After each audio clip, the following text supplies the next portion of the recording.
Ya personal banget sih kalau yang ini. Nggak pernah ngebahas ini juga di mana-mana, cuman garis besar itu nggak cocok aja. Nggak cocok. Ada beberapa hal yang gue nggak bisa bicarain di sini yang jelas. Ya, nggak diceritain. Oke, biar aku aja kali ya yang ceritain. Hi, this is Dictionary Talks. Tepat 1 tahun ya saya masalahnya. Udah lama banget ternyata. Wah, harusnya udah lupa sih. Oh, atau memang aku sepenting itu ya? Makanya diungkit-ungkit terus. Anyway, aku udah catat beberapa poin nih. Kita bakal tanggapin program TV iTalks yang ngejual nama gue tanpa izin. Nggak apa-apa. Kan memang kayak gitu. I don't know ya. Ini masalahnya super sepele sebenarnya menurut gue. Langsung aja kali ya. Berawal di bulan Juni 2021, zaman-zaman aku sering traveling. Pas pandemi juga tuh waktu itu. Aku sering ngonten, keluar rumah, naik gunung. Dan beliau sebagai kakak yang baik dan peduli, beberapa kali ngingetin sih untuk kayak nyuruh aku pakai masker karena takut aku kena COVID katanya. Thank you loh. Pada suatu hari, waktu itu aku naik Gunung Prau. Yang zaman ini loh, ada yang inget gak? Beliau nge-DM, gue ngeri lo kena COVID, sangat perhatian banget. Terus waktu itu gue jawab, enggak apa-apa kok, aman. Karena gue pikir kayak, gue gak mau bikin lo repot untuk terus kayak perhatian gitu. Karena kayak gue bisa jaga diri gue gitu. Tapi thank you untuk perhatiannya, I love it. Singkat cerita, dari Prau aku beneran kena COVID. Tapi waktu itu belum dites, jadi aku nggak tahu itu COVID atau bukan. Tapi di situ aku bener-bener drop, sakit banget, badanku kayak lumpuh. Dan ngerti nggak kayak gejala COVID pada saat itu? Nah di situ beliau datang lagi, aku pikir bakal nyemangatin. Tapi ternyata malah ngasih suges yang bener-bener bikin panik. Lo tuh kalau kena COVID bisa diusir sama bapak kos lo, bla bla bla bla bla, sesuatu yang bikin panik. Aku tanggapin dengan iya kang, nggak apa-apa, thank you ya. Maksudnya kayak still calm. Beberapa hari kemudian, gue tes dan akhirnya positif COVID. Di situ banyak banget kayak semua orang itu nyemangatin gue. I mean orang sakit kan butuh disemangatin. Termaksud di grup circle waktu itu. Ada Ari, Raffi, and Kak Bella Tobing. Ari dan Raffi ini nyemangatin. Nah, Kak Bella Tobing ini, kalau nggak salah ya, masih tetap dengan pendiriannya yang kayak sejenis. Nah, apa gue bilang? Bla bla bla bla. Sesuatu yang sebenarnya negatif gitu. Gue tahu itu fakta. Tapi itu bukan apa yang sekarang gue butuhin. Gue lagi sakit. Untuk gerakin badan aja nggak bisa. Jadi gue waktu itu balasnya judes banget kayak, iya kak thank you. Karena apa yang gue bisa lakukan? Tapi Ari dan Raffi waktu itu nyemangatin dan sangat keren sekali. Terus gue balas sangat manis waktu itu. Thank you Ari, Raffi, bla. Pakai emot peluk waktu itu.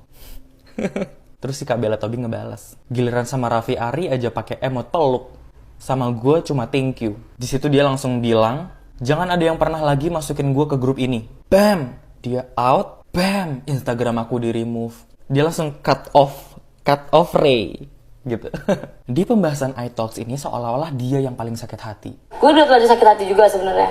How about me? Apakah aku happy? Aku juga manusia biasa yang punya hati. Kalau kamu ada di posisiku waktu itu, lagi sakit banget, COVID, sesek, bertahan hidup. Ini hidup dan mati itu bener-bener udah di depan mata. Dan aku harus menghadapi drama itu yang sangat simpel itu. Di dalam hati, keinginan untuk meminta maaf pasti ada. Tapi sebentar ya, nunggu aku sembuh. Atau setidaknya nunggu aku bisa bangkit dari kasurku. Akhirnya berminggu-minggu berlalu, ngomongin tentang aku di cut off sama dia, aku jadi keinget sama statement dia. Dia itu orangnya kalau udah gak suka, orangnya udah gak cocok, bakal di cut off memang. Dan bagi dia gak ada kesempatan kedua, aku masih ingat banget. Mau lo mohon-mohon, sujud-sujud, tuh dia gak bakal terima. Banyak kok contohnya. Jadi aku pikir ketika aku di cut off, ya udah semuanya berakhir. Gue cuma menjalani apa yang dia mau. Berbulan-bulan kemudian, aku memberanikan diri untuk ngechat beliau dan meminta maaf.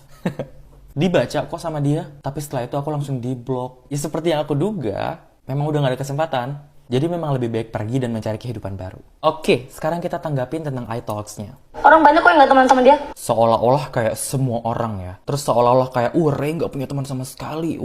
Sendirian. Enggak, cuma sama circle-nya dia doang kok. Dan itu pun hanya beberapa orang, bisa dihitung jari dari triliunan manusia yang ada di bumi ini. Ketidakcocokan kan wajar ya. Aku tuh kayak cermin, cuma merespon tindakan yang kamu berikan kepadaku. Ketika tindakan lo gak cocok sama gue bakal ngasih tindakan yang gak cocok juga. Kok kayaknya statementnya seolah-olah gue gak cocok sama semua orang. Jangan cuma nyuruh orang lain untuk bercermin. Kita juga punya kan di kamar. Gue bukan tipe orang yang kayak main langsung cut off orang gitu aja. Gue pasti kasih beberapa hal untuk dikomunikasiin. Tetapi ternyata beberapa kalinya itu tidak disambut dengan baik. Akhirnya gue memutuskan untuk ya udah gue cut off dia. Gak mau cut off gitu aja. Ngasih beberapa kesempatan, tapi beberapa kesempatan itu gak diindahkan. Gak diindahkan gimana orang aku di remove.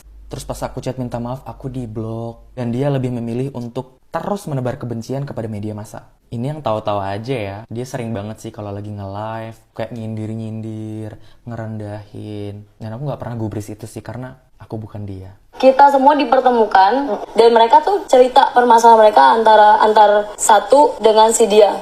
Dan hampir semua punya masalah dan gak temenan sama dia. Kita semua dipertemukan dan cerita tentang permasalahan yang sama. Seolah-olah dipertemukan oleh semua orang dari Sabang sampai Merauke. Cuma beberapa orang aja kok. Siapa aja ya? Cuma 4 orangan deh kalau gak salah yang gak cocok sama gue. Tapi gak tahu deh kenapa jadi menyebar. Atau dihasut. Atau memang penebaran kebencian itulah tadi. Tapi gak apa-apa. Biarlah orang lain yang menebarkan kebencian. Aku gak ngelakuin kok. Tenang aja. Keburukanmu, tindakan-tindakanmu yang kurang baik, atau sesuatu yang negatif tentangmu, nggak aku ungkapin kemana-mana kok. Aman. Kan aku bukan kamu. Iya, maksud aku yang gak ada masalah sama sekali. Bahkan belum pernah ketemu aku, tiba-tiba ikutan ngebenci aku. I just confused. Iya, kebetulan aku dipertemukan sama orang-orang yang memang gak cocok sama aku. Dan itu hal yang wajar. Cuma sama mereka aja kok. Masih banyak banget orang yang berhubungan baik denganku, yang masih bisa menebarkan kasih sayang, kedamaian. Jadi ini bukan akhir dari dunia, tenang aja. Sebenarnya aku malah senang sih di cut off dari lingkungan yang sebenarnya gak baik buat aku. Terlalu ekstrim, terlalu kasar, terlalu sering membanding-bandingkan, terlalu sering merendahkan orang lain. Aku kurang terbiasa sama hal tersebut. Jadi thank God aku udah dipisahkan dari orang-orang tersebut. Mending aku sekarang fokus sama followers aku yang positif, suportif, dan gak apa-apa sendirian. Jadi gak bakal banyak drama. Drama 1 tahun yang lalu. Kebaikan apa ya? Kebaikan apa ya? Bahkan beliau pun sampai kebingungan untuk ngelihat kebaikan seseorang. Entah karena lupa atau memang gak bisa menghargai. Makanya gampang banget untuk nge-cut off orang. Lumayan kasihan sama beberapa orang yang pernah ada di hidupnya, pernah berjasa, pernah berkorban, tapi dihapus dari memorinya karena satu kesalahan. Padahal dia baru aja bilang gak suka banget kalau gak dihargai. Enggak, pertama dia tuh gak terima kritikan.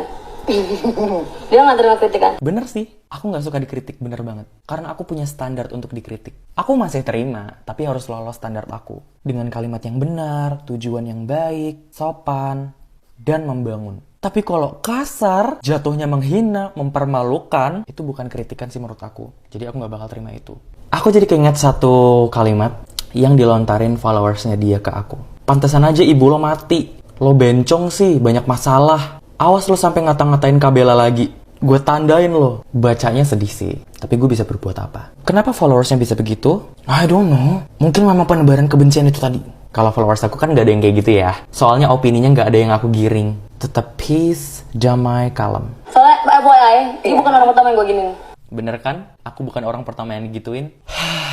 Buat kamu di luar sana, semoga kamu bukan orang yang selanjutnya ya. Karena dia akan menebarkan kebencian dan membuat semua orang membencimu. Semoga Tuhan mengampuni.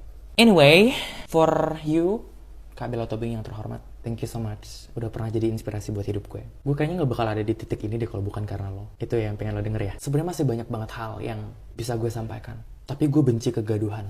Bahkan sebenarnya gue buat video klarifikasi kayak gini pun dipaksa sama followers gue. Kak, hidup lo itu keren banget. Sangat menginspirasi. Gue nonton full kok podcast yang kemarin. Beberapa kali tepuk tangan. Tapi dengan mengungkit masalah 1 tahun yang lalu yang sebenarnya gak begitu besar, kayak gini, itu sangat disayangkan banget. Jadi yang tadinya kayak, wah inspirasi banget. Jadi kayak, jadi leader of hate speech. Gue harap ini bakal jadi pembahasan yang terakhir. Karena jujur, ini benar-benar gak penting. Kak, lebih baik lo ngelanjutin karir lo. Gue ngelanjutin karir gue. Kita hidup di jalan masing-masing. Gue gak pernah kok bahas lo di media masa gue. Dan gue harap lo juga kayak gitu. Karena takutnya makin kelihatan mana sebenarnya hobi menggunjing, merendahkan, dan menggiring opini jahat. Dan gue, Reizuka Ari, juga meminta maaf. Udah bikin lo sakit hati. Udah bikin lo kerepotan menghadapi netizen dengan 1000 pertanyaan. Gue cuma manusia biasa yang gak luput dari kesalahan. Dan gue cuma pengen lo tahu kalau gue bakal belajar kok. Dengan segala jenis kebencian di luar sana, masih tetap ada rasa sayang ke lo karena lo pernah berjasa di hidup gue. Oke, thank you teman-teman udah dengerin klarifikasiku yang gak seberapa ini. FYI, sebelum kalian kaget, kolom komentarnya bakal aku matiin. Karena aku gak mau kamu menghabiskan energimu untuk mengetik kalimat-kalimat jahat dan berkelanjutan untuk membenci sesama. Sekian, terima kasih.